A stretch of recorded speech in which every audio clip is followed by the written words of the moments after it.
Hey, I'm Matt Groll. Welcome to Vista Homes. We're excited to have you join us today. So now we're going to talk about, now that we have all the electrical, plumbing, HVAC in the walls and in the framed walls, now it's time to insulate those and get ready for drywall. So insulation is one of those things where everyone has very strong opinions. And it really depends on what you want.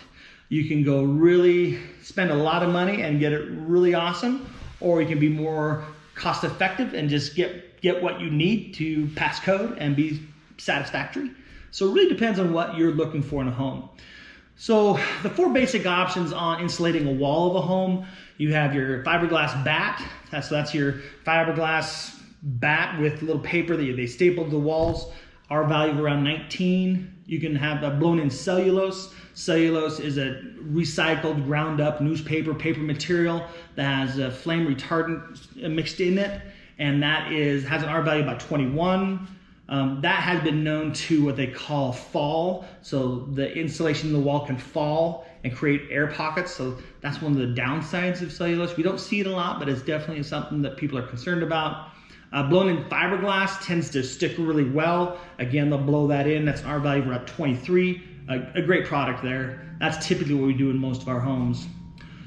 Some of the higher end homes or people that want to spend more money can do an open cell foam where they literally spray it in the walls and shave the walls, spray it in the ceiling and so forth. More expensive, but it's actually, prices are getting better now. They're more competitive with blown-in fiberglass. We just did a house recently where we blew an open cell on all the walls and the ceiling, and man, that thing just felt quiet. It was remarkable, the difference in how well it maintained temperature. So I was pretty impressed with that. So definitely more money, but definitely a higher quality product. Open cell, there's some issues there. You have to be concerned about water vapor and let water getting into that open cell and allowing it to, because since it's open cell, the water can go into the foam.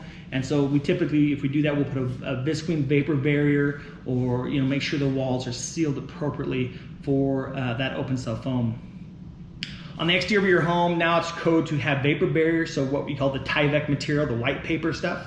So we have to wrap the whole house. That's a solution to seal up the home, and that is per code. And then around each window, we'll use this Vicor, this black tar sticky tape that goes around the windows to both block any airflow and water flow. This is all per code, so we have to do that.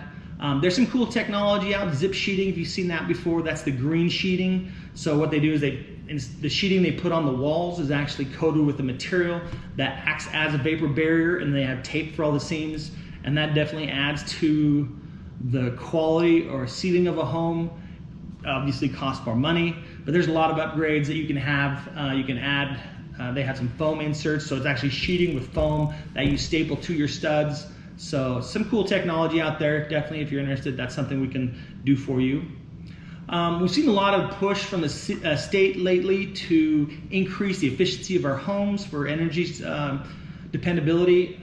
So some things they're going to be pushing down the line soon are pressure testing. So once your house is done, they're going to seal everything, close all the windows and doors, and seal up the front door, put a big pressure blower essentially. That's going to pressurize your home, and they're going to see how long it can maintain pressure. So there's a certain level of pressure that needs to hold over a certain period of time, and that essentially tells us how many air leaks you have in your home. So that is something that's not required now. You can do it if you'd like at a cost, but it is word on the street is that's going to be a requirement in the next couple of years. So there's a lot of cool things you can do to prevent that, like for around one of the areas. So when you paint a wall, that essentially seals that wall, but you think about like all the outlets, light fixtures, that air can go in those outlets and around the box and into the wall and out of the house. So people will be insulating around those areas, insulating the box itself. So there's some cool tech out there as well if that's something you're really concerned about. But anyways, that's kind of our quick chat about insulation. Again, personal preference, what you want. We have certain limitations of what we can do per code, but then you can really go all out and do some cool stuff and make a very efficient home if that's something you're concerned about. Triple pane glass windows, all kinds of things you can look at. So anyways, thanks for joining us today. We'll talk to you next week, and like us, subscribe us, share us, do all that cool stuff. All right, see you. Bye.